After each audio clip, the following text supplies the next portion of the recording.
content is brought to you by Algorand, which is the official sponsor of the Thinking Crypto channel and podcast. Algorand is building the technology to power the future of finance, the convergence of traditional and decentralized models into a unified system that is inclusive, frictionless, and secure. It is founded by Turing Award-winning cryptographer Silvio Micali.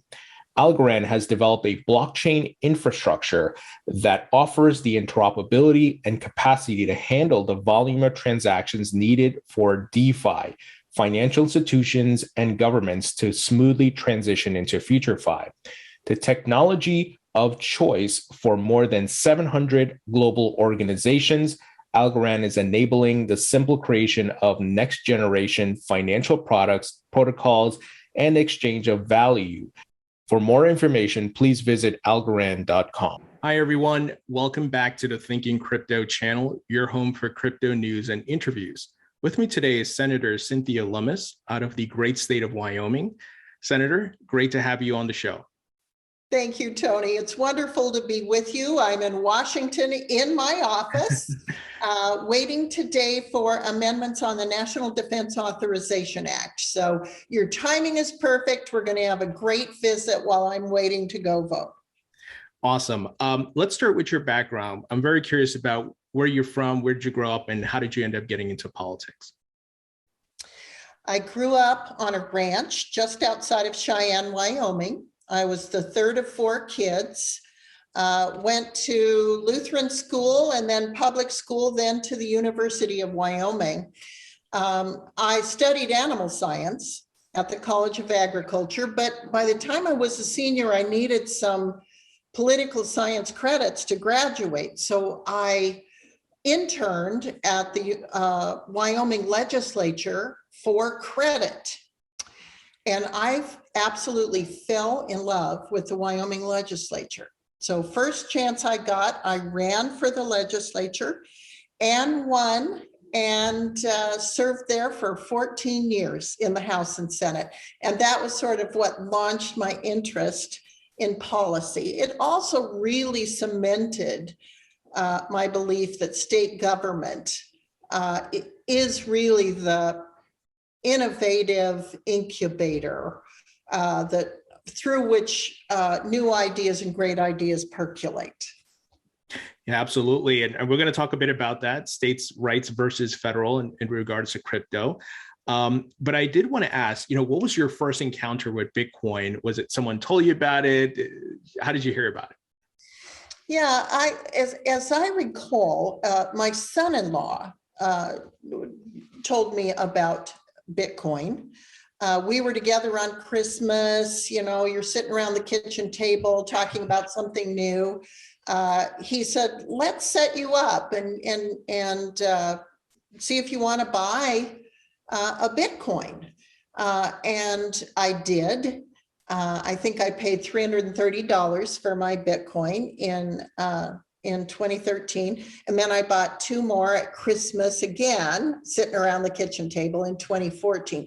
So that was what got me into it. Once you have skin in the game, you start paying attention. And the more I learned, the more interesting I thought it was. So I began to follow it. And I got to go right after I left the US House of Representatives, I got to go speak at the Satoshi Roundtable. And I was invited to speak about nothing related to digital assets, thank goodness, because I didn't know enough. But I got there and I sat and listened. The conference was at a beachfront property, but I never went outside because they were having the most fascinating discussion. So here I was on a beach in Mexico, sitting in a room with no windows, listening to people debate Bitcoin policy. And it was so fascinating that that was another step, another leap in my interest in Bitcoin. That's amazing. And you've been here longer than many folks, it seems like. I mean, you got in at 2013. And I personally got in 2016. I know a lot of people came in 2017. So it's amazing that you've been here so long. And I appreciate your passion for Bitcoin and the crypto market. Are you holding anything outside of Bitcoin in your crypto portfolio? I am not. I'm sort of one of those fundamentalists, and I'm a hodler. I'm a buy and hold person, so I don't speculate. I don't buy and sell and trade and try to hit the dips or anything. I'm a very conservative investor, but I really view Bitcoin as such a great store of value. And the more you learn about it, it truly is digital gold. And it's very clear that whoever Satoshi Nakamoto is or was, that person wanted to create an algorithm that mimicked gold. And it was accomplished. Satoshi created digital gold, and that's what it is today. It's a great store of value. It's a limited supply. Only 21 million will ever be mined. It is equated to mining because it consumes energy to produce. The same is true with gold. And it is trustless. In other words, I don't have to have trust in you to transact with you. Right. We both know what a Bitcoin is worth, and when you've received it, and I know when I've sent it. And so it's simple, and it relies on math. It relies on something that has been a constant for millennia. And so you don't have to worry about trusting the person you're doing business with if you don't know one. Trust the math. And that is, I think, one of the real beauties of Bitcoin. Yeah, absolutely. So on that note, we've seen Bitcoin grow significantly from an adoption standpoint. You have corporates putting on their balance sheet. Something I'm pleasantly surprised by is the Bitcoin mining boom in the United States. And then you also have countries like El Salvador adopting it as legal tender. What are your thoughts on the mining boom that we're seeing globally? Obviously, it was great news that the miners left China. I think that was a blessing in disguise, despite the market taking a hit. And I love that miners are popping up in the United States and creating jobs and things like that. Tony, I love it too. There are opportunities for our country. We produce more energy than we can consume normally. At least we were in the last year. And Wyoming in particular is a state that produces more energy than it consumes. We're the nation's largest exporter of the energy we produce. So I look at Wyoming in hopes that it will become a place very friendly to Bitcoin mining, but certainly in Texas and states where the cost of electricity is something that can coordinate well with the price of producing Bitcoin. It is a wonderful thing to have this mining community in the United States. Yeah, absolutely. And you mentioned that a lot of the excess energy is going to waste, and that could be used and monetized and put back into the economy. What are your thoughts on El Salvador adopting Bitcoin as legal tender? Do you see other countries following this model? I hope we'll see other countries do it. And I'm delighted that El Salvador did it, and not surprised that a country full of people that are unbanked and underbanked was the first place that recognized Bitcoin as legal tender, because in the United States, shockingly, about 7% of the financial services costs are in the costs of banking and having advisors and custody services and just having bank accounts. 7%. Now, if you're a person who is like a lower middle class income or a part of the working poor class, you can't afford to have 7% sliced out of your income just so you can have banking services. Well, the neat thing about Bitcoin wallets is that, for example, if a young man, someone your age, is working in the United States from El Salvador, and say their mother is back in El Salvador, you pick up your phone, you send your mom Bitcoin, she gets it the same day with no bank fees. And so she gets the full amount that you transmitted. Now, that's why this is such a great asset and a wonderful invention for people who are unbanked and underbanked. So it didn't surprise me that the first country to adopt this technology is one that has a lot of people who are either unbanked or underbanked. And I think you'll see that around communities in the United States as well, where they will become early adopters of this technology, and that it will become very much incorporated into our everyday life within the next 10 years, kind of the way the internet has. You know, try to put yourself in my shoes. I grew up without the internet. It just didn't exist. And for us today, especially you and me talking over the internet right now, we can't even imagine what that was like. No. Well, that was the vast majority of my life. And even in the first 10 years of the internet, we had all become aware of how utilitarian it could become, how useful it would become. And as time has gone on, it's become even more useful. When we went through COVID, it became even more useful. And so I think that I think something akin to that will happen with digital assets going forward. I think 10 years from now, people will be going, how did we even function without digital assets? Now, one of the great things the United States did as the internet was growing, the dot-com boom, we let the innovation flourish. I feel currently, and you are on the forefront of fighting for this, we've got some roadblocks. And you've been trying to clear those roadblocks, of course. We got the infrastructure bill. We have some confusion among the SEC and CFTC. There seems to be a lot of confusion happening in DC. How does the US get into the driver's seat here to be the world leader in this innovative technology? Fabulous question. We're trying to do that now. So the way we started out is with education. I mean, there's a lot of people in the US Senate that are, my age, again, didn't grow up with the internet, let alone digital assets. So they're not familiar with how they work. They don't own digital assets. And it's kind of an out of sight, out of mind thing. So we're trying to educate them. Senator Kyrsten Sinema and I created the Financial Innovation Caucus to begin to educate members and their staffs about this. We've stayed in touch with the federal regulators because we know that in the absence of federal laws that help sort some of these things out, that federal regulatory agencies are going to be left to their own devices. And really, there are a lot of these issues about which, Tony, Congress needs to weigh in. Congress needs to provide some direction, some definitions. And so Senator Sinema and I are working together on a very comprehensive piece of legislation that does exactly that. It puts out a set of common definitions.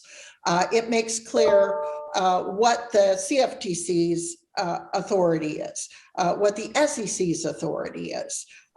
It assigns some responsibilities to the Federal Reserve. It hopes to integrate digital assets into the Federal Reserve master account system so they can have ABA bank routing numbers, and they can begin to transact between US dollars and other fiat currencies and digital assets that are not established by a government. It also hopefully will begin to address what a CBDC looks like, central bank digital currency. What stable coins can be issued and by whom? Do they have to be FDIC insured, or can they be 100% backed by collateral? These are issues that the Congress needs to weigh in on. These are issues that Senator Sinema and I have addressed in our bill. So our plan is to try to put this bill out there en masse for everybody to see before Christmas of this year.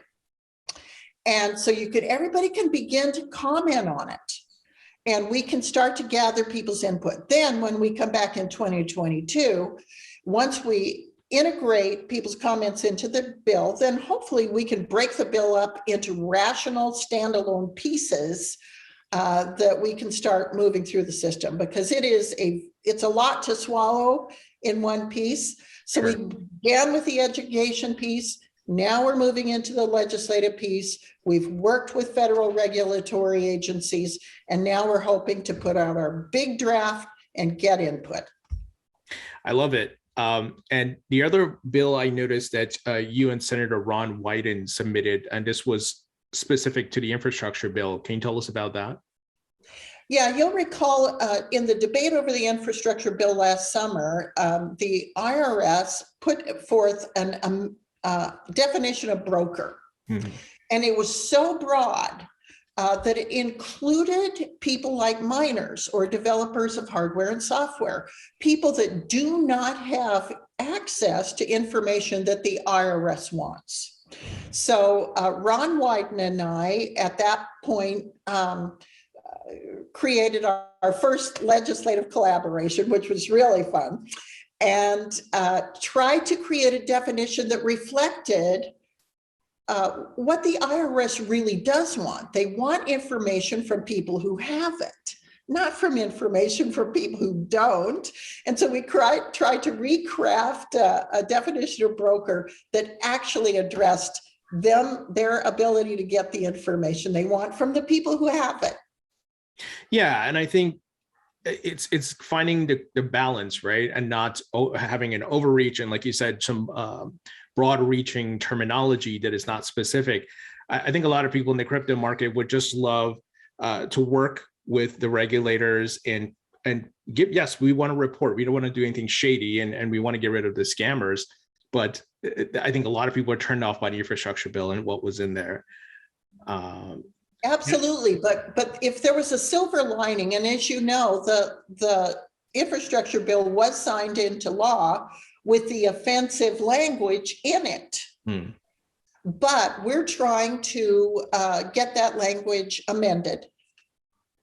The definition of broker that is more realistic is included in the bill that Senator Sinema and I are propounding, the big comprehensive bill, but it's also in the bill I have with Senator Wyden, so we could get to a definition that actually makes sense.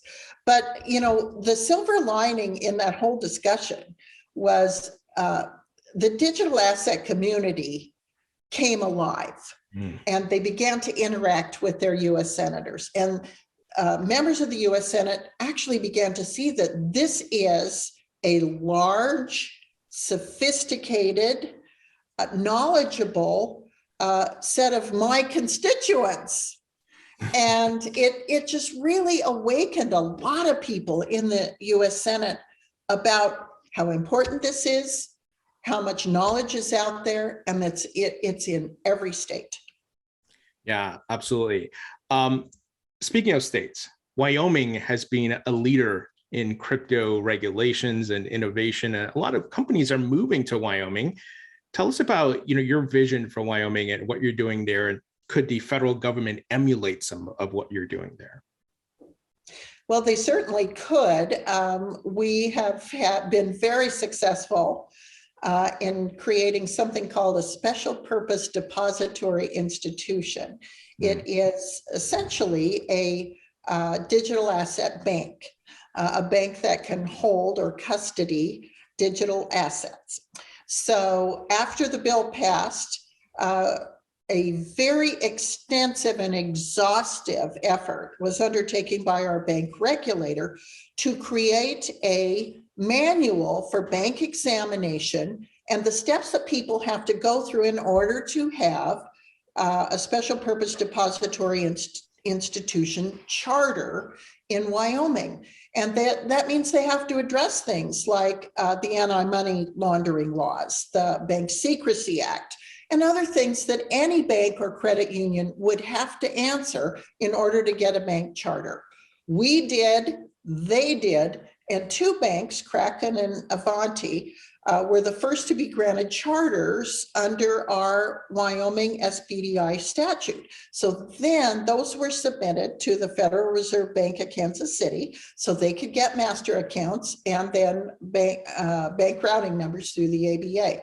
Now, the problem is these were first of the kind charter applications that had been submitted to the Fed. And, you know, it's like we all do when we're faced with something new, we tend to put it on the back burner and keep things on the front burner that we have experience with.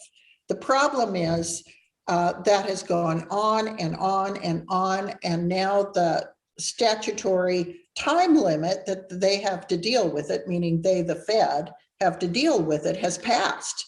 The law provides them 1 year to make a determination. That year has passed. They have not made a determination. So we're going to start pressing them harder.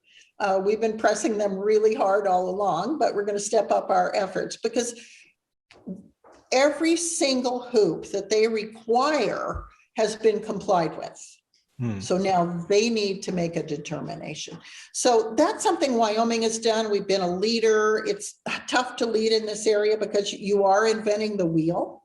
Sure. And but Wyoming has stepped up on this, and there's some really exciting things happening now in Wyoming. University of Wyoming has embraced digital asset education, mining. There's a mining club at the University of Wyoming. There are there are institutes at the University of Wyoming. They are literally mining Bitcoin at the University of Wyoming today. And soon community colleges and even high schools in Wyoming will be mining Bitcoin and using it as a teaching tool. So Wyoming's just got out in front of this. And it's turned out to be just a wonderful thing that is an adjunct to our state's already strong presence in the energy producing community. It's just so exciting, and I'm hoping other states follow what you guys are doing, and we can have more of these states collectively come together. Maybe it puts pressure on the federal government. I don't know, and to get this right, because we're seeing adoption on all fronts. I want to talk to you about the entire crypto market. I'm bullish on Bitcoin. I hold Bitcoin, but I see other aspects that were birthed out of Bitcoin, so to speak, using blockchain technologies. You have digital assets, proof of stake tokens, NFTs, you have the Metaverse, you have CBDCs, which are built on blockchain. But one of the major regulatory bodies, the SEC, seems to be the blocker for a lot of the innovation on these other tokens outside of Bitcoin. What are your thoughts on this? Because you have this big lawsuit with Ripple. There's Coinbase lending getting blocked, and just seems a lot of people are angry at the SEC. And it is not that companies want to break the law, but we need updated modern day laws. We can't use something from 1930 to handle decentralized networks. What are your thoughts on that?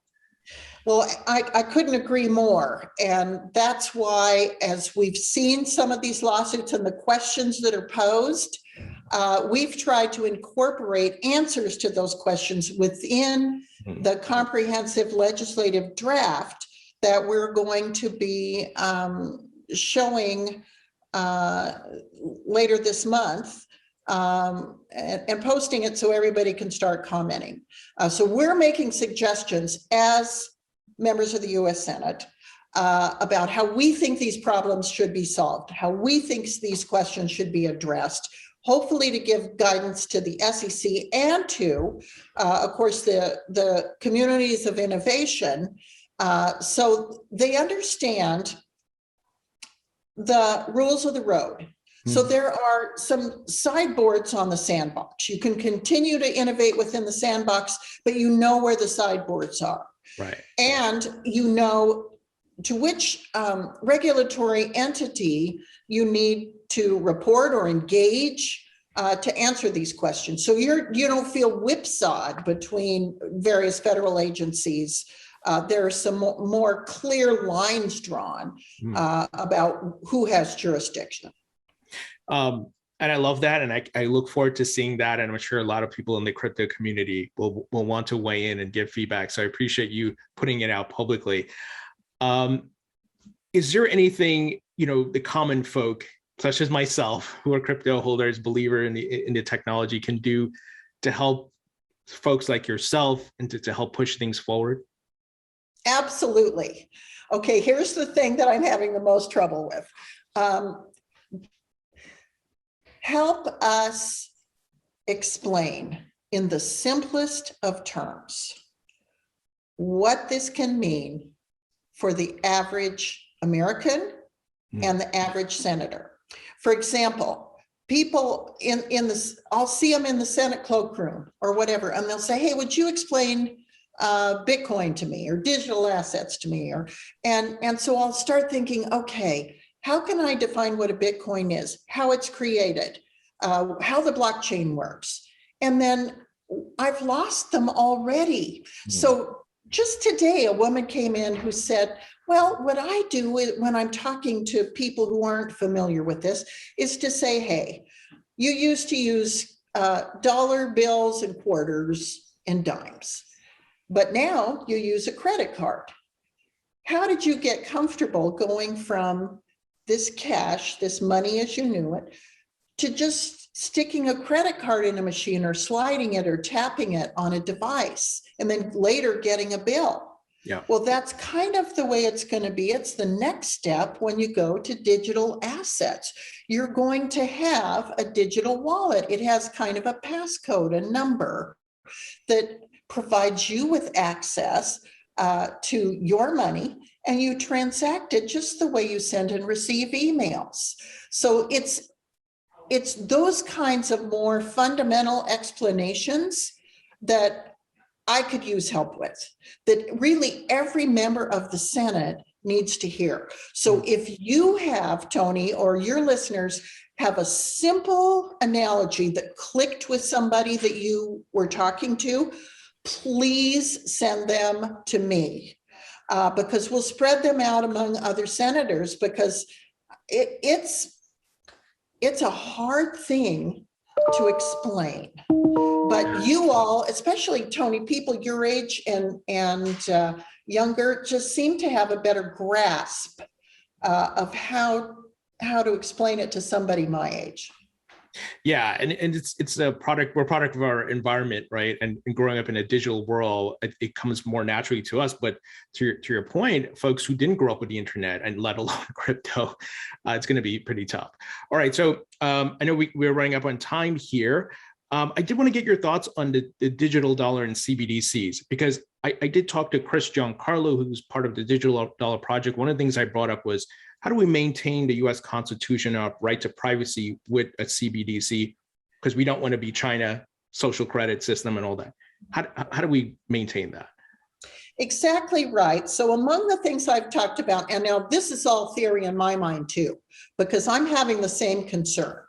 We know from even court cases that Bitcoin itself is free speech. So that has already been basically established in law. What we don't know is then how a CBDC, which is drawn on the central bank, how is that private? The answer is it's not, as far as I can tell. So there's two possible ways to create a CBDC, and there may be more that I haven't even thought of. One is to make a CBDC that is to the wholesale community, meaning it's between the central bank and traditional banks or credit unions. Then there's another kind that goes from the central bank directly to the retail customer, the you and me of the world. What I haven't figured out is how, if you do a central bank digital currency that is directly from the Fed to the retail customer, the you and me, how do you keep it private? I don't know the answer. And I think until we're comfortable that we can answer that, that we need to be very circumspect about creating a central bank digital currency that is marketed to the retail customer. Or if it is, we need to be able to tell the retail customer, warning, this is not private. All of the data on this can be shared, is available not only to the Fed, but probably to the IRS. And if people know that and they're cool with that, maybe that's okay. But we're having a slice of that debate right now in Congress, because the IRS wants, the Biden administration now wants access to all of the transactions in accounts of 10,000 or less. Well, that's what, 800 and some a month. So that's almost every account. And they want to see the inflows and outflows of those accounts. Well, for crying out loud, that's a lot of personal information.